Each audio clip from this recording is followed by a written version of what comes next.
Young Budsy.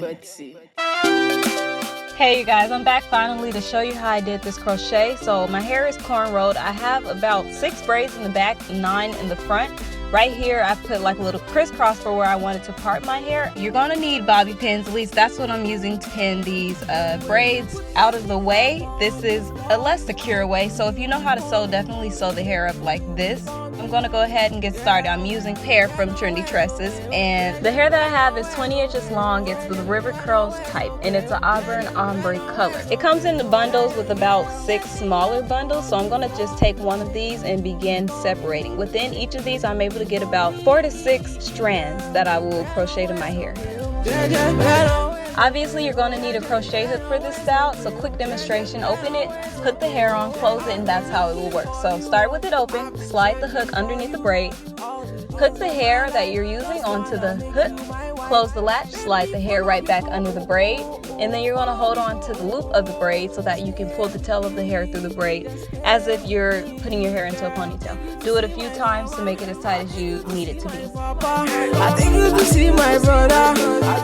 Okay, so I'm just going to show you a few more times throughout this video. Just keep doing the same thing. I'm starting on doing 1 braid at a time. This helps me to keep my sanity, but there's really no rhyme or method to how you actually apply these. Also, the hair that is underneath the ends of my braids, you can also attach crochet to that. I decided not to because I knew I would not be wearing my hair up, and it was more than enough hair still that was on my head.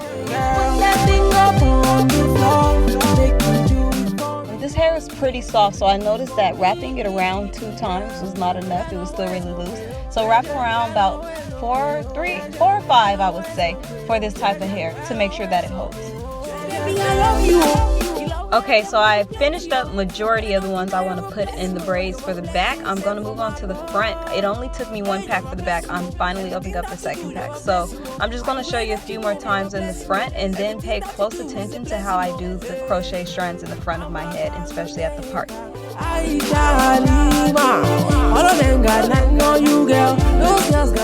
Here near the front of my head and at this part where I have the X braid, it gets a little more difficult. So I'm going to hook on the hair, close the latch, and pull it through like usual. However, this time I'm not going to take the hair off. I'm going to pull it down past the latch, and I'm going to take one of the tails of the hair, hook it onto the hook, close it, and look, I'm pulling it through the original loop.